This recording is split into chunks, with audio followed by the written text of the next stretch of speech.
So welcome back to the Stand for the Land lectures. We're in part 2. We've been taking a look at the history of Anishinaabe-Akin, that is the land of the Anishinaabe, here in the Northwoods or the Northern Great Lakes area. Took a very brief look at Anishinaabe history and the relationship to the Northwoods.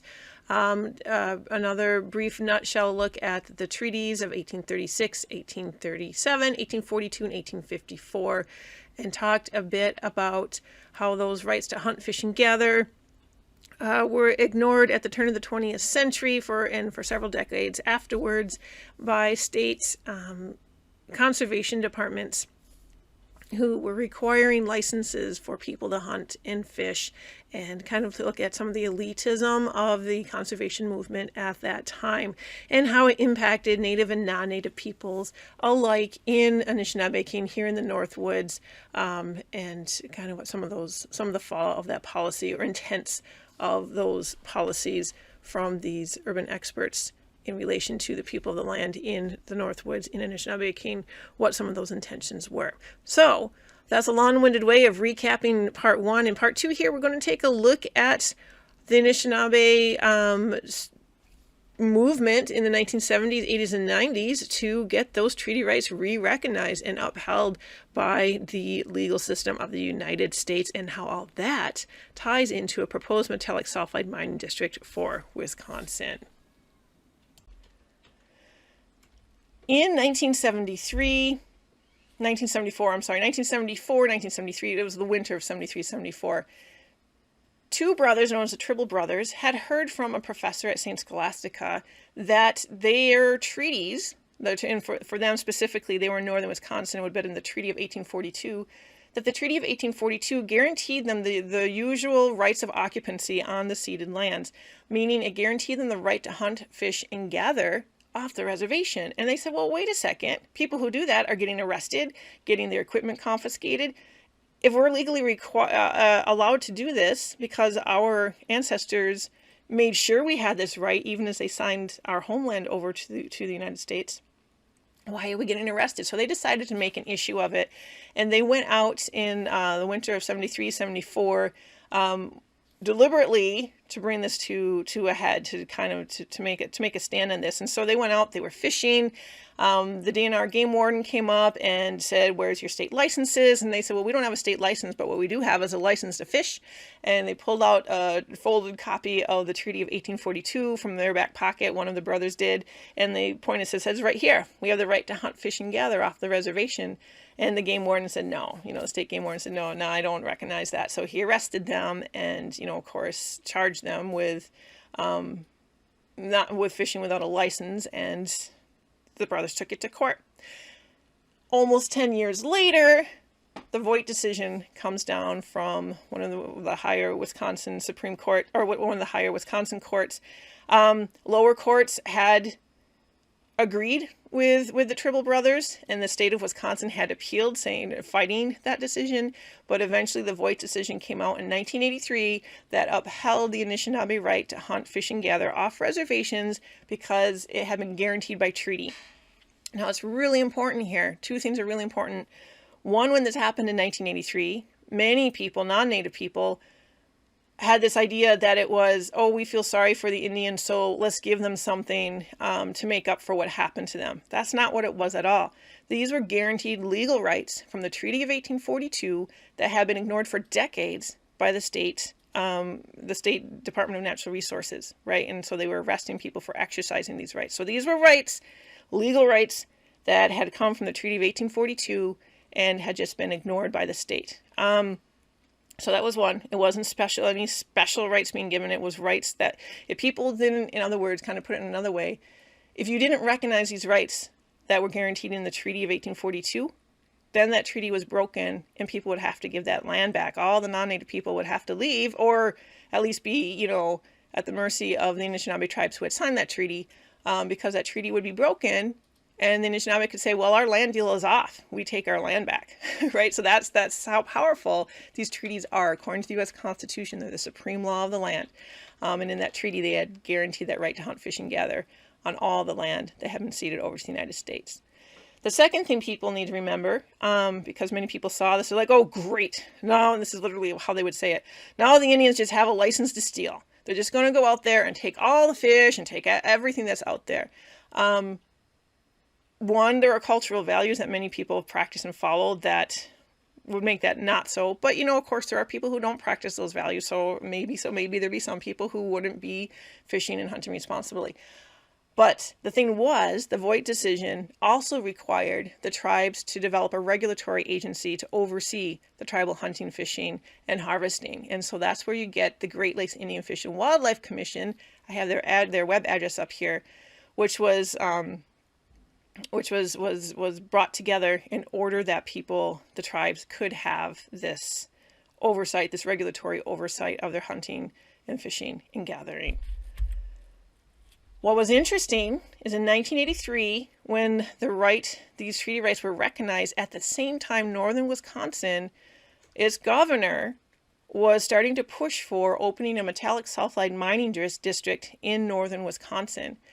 But when those treaty rights were recognized, having the right to hunt, fish, and gather on the lands of northern Wisconsin, and also it includes the Western Upper Peninsula, by the way, having the right to hunt, fish, and gather in those lands implies that you have a right to hunt, fish, and gather from a healthy land. And anything that threatens that land threatens your right to hunt, fish, and gather, and therefore threatens your legal right to exercise those rights guaranteed by treaty that were agreed to back when the land was signed over to the United States, right? So treaties are able to protect the land because anything that threatens the land threatens those rights to hunt, fish, and gather as guaranteed in the treaty. And that's going to come into play really important and continues to be an important factor in these whole struggles against multinational mining companies. Also, in the 1980s, that really represents the time of the seventh generation. In many Native societies, when you make major decisions like the treaties, you think about how those treaties are going to impact your people and other relatives 7 generations in the future. So back in 1842, when the people were signing those treaties, they were thinking of the people in the 1980s who were going to be impacted by these treaties. And that was one reason why they guaranteed or made sure that there was a guarantee to hunt, fish, and gather in those treaties. And so it was really neat that the 7th generation is the one who rose up and said, hey, these are our rights that our ancestors preserved for us in the treaties, right? Preserved for us in the treaties. So yeah, it was people really came together. Though it was also a struggle because, of course, you had the lawsuit and you had the decades when those treaty rights were ignored. But once these treaty rights were recognized, there were a lot of people both in northern Wisconsin and from cities who came up to vacation in northern Wisconsin who were very upset. And so you have these crazy protests but they focused on the spring spearing season, which occurs about April as the ice is going out on the lakes. And when the Anishinaabe go out to spear, they're spearing at night. So these protests would gather at boat landings, and some pretty racist KKK kind of sentiments came out at those protests. Things like save a walleye spearing Indian, save 2 walleye, spear a pregnant squaw. And those are just the beginning of the kind of sentiments that were being commonly expressed. So when you would get crowds of protesters that might, number 10, 20, 30, 40 people, sometimes, 100 or more, those could be some very scary situations for those people who were going out to spear and exercise those rights. And there was a lot of pressure on them by the state to give up those rights in various forms that, like a $10 million lease for 10 years. And if you leased the land, you gave up those rights. Interestingly, that would also mean you gave up the right to protect the land, right? Because those rights would no longer be threatened. So the state had a lot of pressure on the people to give up their treaty rights. The protesters were coming up and saying, you can't, there's really racist rhetoric out there. So it was a really threatening environment for many Anishinaabe people to be in, yet people persisted and said, this is so important to us. We are not going to give these up. These are our birthright, right? So there's a whole story. You can read Walleye Warriors by Rick Whaley and Walt Brissett. Watch the Lighting the Seventh Fire video. You can Google that in. There's so many different places out there you can go and learn more about this really incredible time in the 1980s and into the early 1990s. And there's still protests at the landings, just not to the same extent that they were back then. All right, so these treaties came about, the recognition of the treaty rights, I should say, came about in 1983, just as the state of Wisconsin was hoping to prepare to launch off into opening up northern Wisconsin, which was the ceded territory from the Treaty of 1842, just as it was preparing to open up a metallic sulfide mining district in northern Wisconsin. The state, the very first thing it said after the Voigt decision was announced, and this comes from the Wisconsin Department of Natural Resources, was that the only thing that was going to be left after the Ojibwe were done with their exercising the treaty rights was going to be water skiing.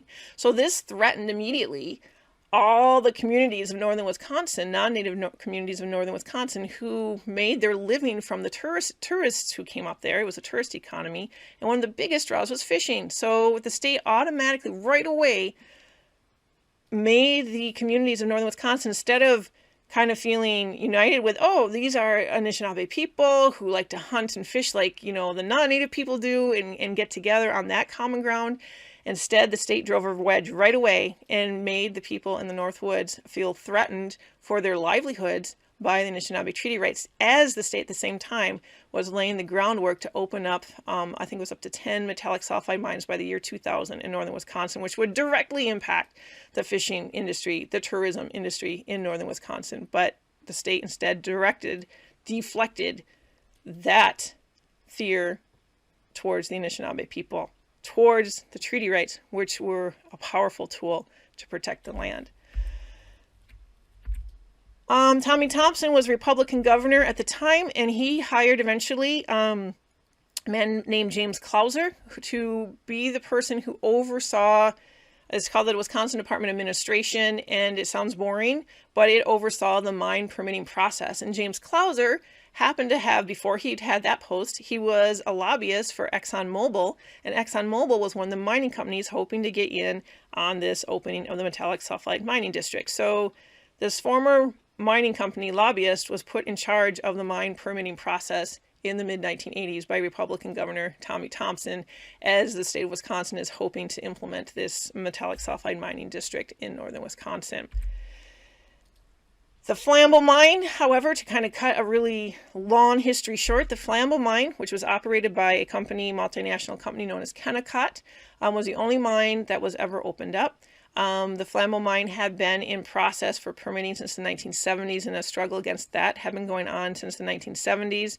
The Flambeau Mine, when I was calling it, I should back up a bit, say metallic sulfide mining is different than other forms of mining. Metallic sulfide mining means the mineral you are after, the metal you are after, is embedded in sulfide rock. And when you take that rock out to extract that metal, you're bringing up all the sulfide rock, and when that sulfide mixes with water, be this rainwater or, under groundwater seepage, or, heaven forbid, a creek or a river or stream, the sulfide mixes with the water and creates what you might think, sulfuric acid. And every single place in North America that has had an operating metallic sulfide mine has eventually contaminated the surrounding waterways with this sulfuric acid. It's called, in the mining industry, acid mine drainage, or AMD, acid mine drainage. So this is a very big concern for a water-rich area like northern Wisconsin. The Flambeau Mine was a metallic sulfide mine. It was the only one to open up. It stayed open in 1993 and closed in 1997, so it was only open for a few years. When it closed, Kennecott claimed it had reclaimed the site and there was no pollution from the mine. However, environmentalists thought otherwise, and they sued in the early 2000s. They sued Kennecott, saying that Kennecott's Flambeau Mine was polluting the creek that was right next to the mine. And federal court judge Barbara Crabb of Wisconsin ruled in July 2012 that indeed the Flambeau Mine had violated the Clean Water Act in 11 different ways, and was contaminating the stream in 11 different ways, 11 different violations of the Clean Water Act. But in 2013, another court, because of course Kennecott appealed, another court overturned Judge Barbara Crabb's ruling and said, yes, there is pollution, and I want you to really pay attention to this.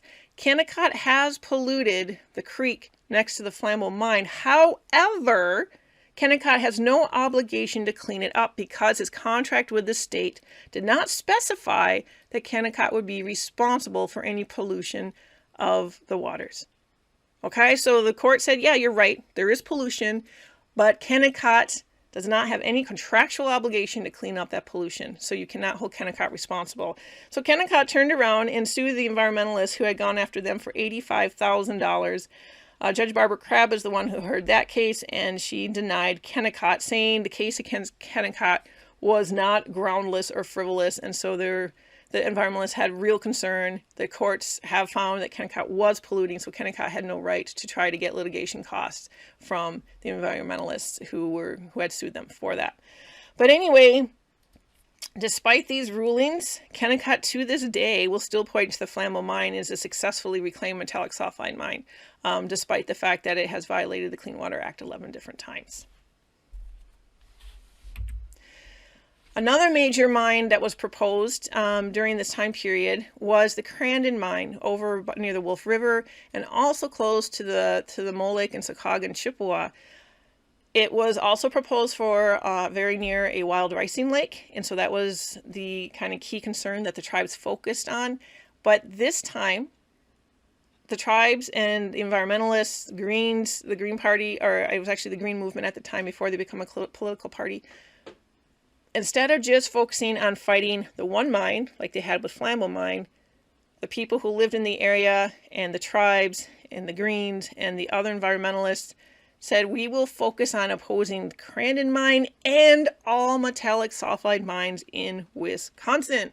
So they focused on, of course, fighting the Crandon mine to make sure it didn't come in, but they also initiated a campaign for a moratorium on metallic sulfide mining in Wisconsin. This came to be known as the Prove It First Law, and it was such a powerful movement that they were able to overcome the differences that have been put between the native and non-native people of northern Wisconsin, where you might have had non-native fishermen angry at Anishinaabe fishermen because the Anishinaabe had treaty rights to hunt and fish and gather. And there would be a lot of misunderstanding and racism and other things going on with that division. This movement said, hey, look, everybody, we love the waters, we love to fish, we love to hunt, we love the land. That's what holds us together.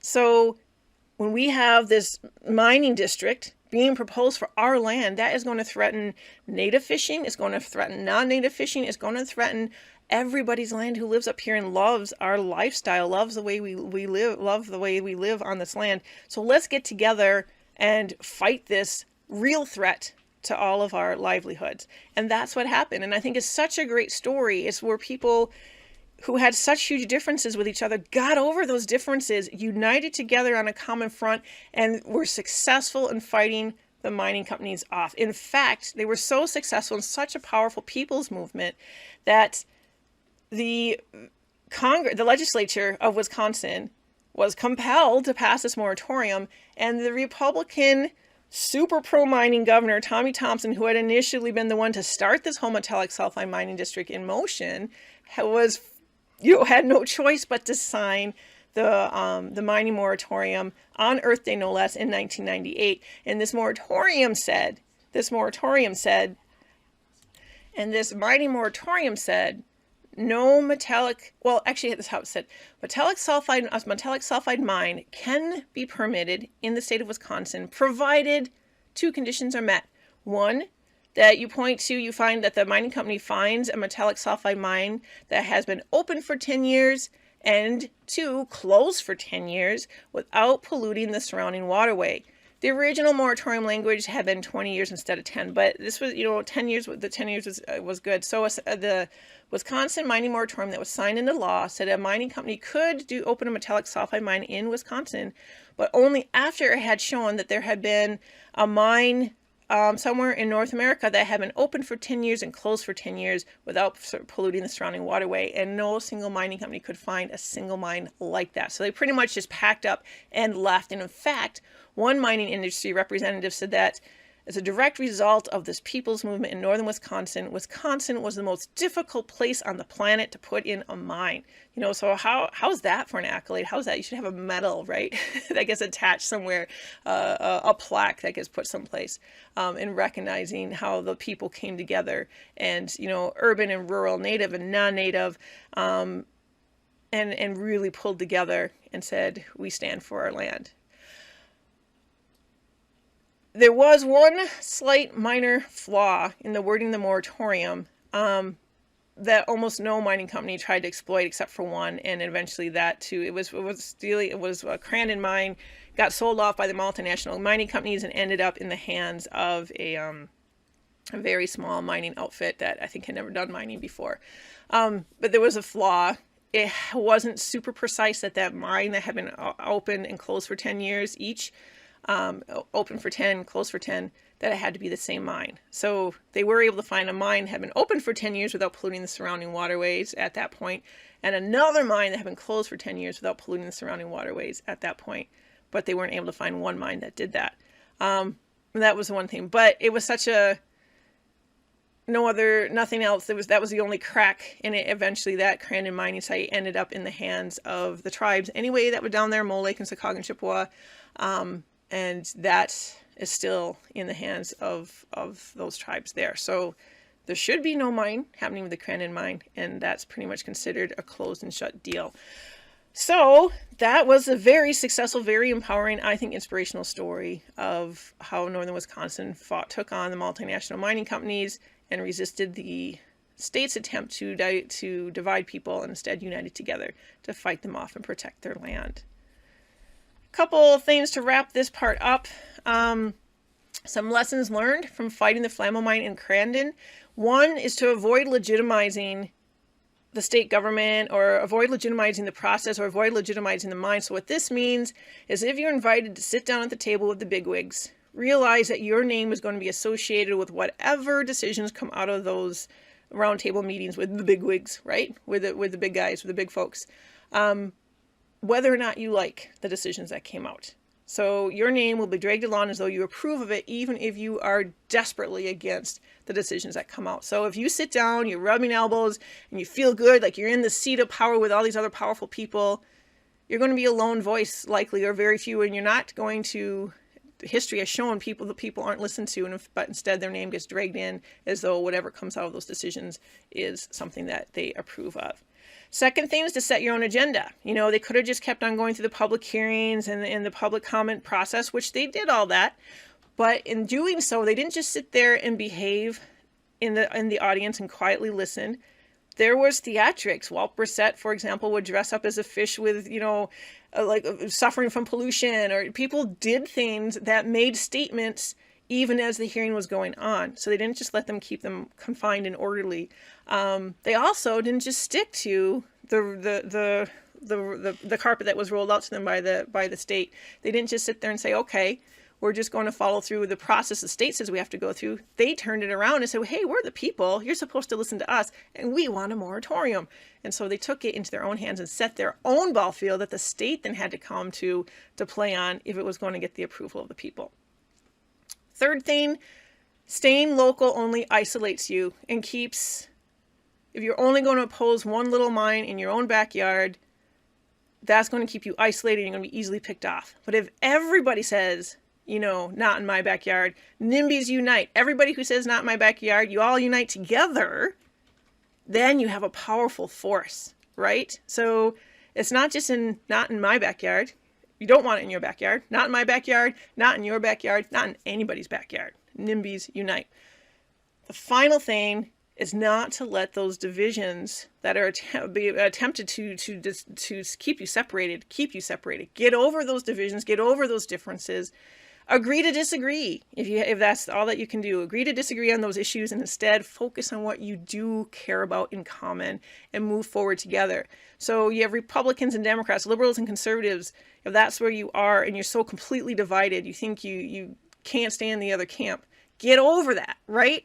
Because there's something more in common that you do all care about, and that's the land that you live on. So focus on that, and in the process, you're going to get to know each other and find that each side is not as hateful as you thought they were in other ways, that they are human beings too. And you work together for what you care about, and that is such a powerful force. It's what brings people together, and it's what makes places, the toughest place on the planet to put in a mine. All right, I think that's all I got for you today for this part. I do have a second part, which we'll take a, as quick as I can, overview of the various threats, mining threats that are facing Anishinaabe, King, or the Northwoods today. All right, talk to you later. Bamapi.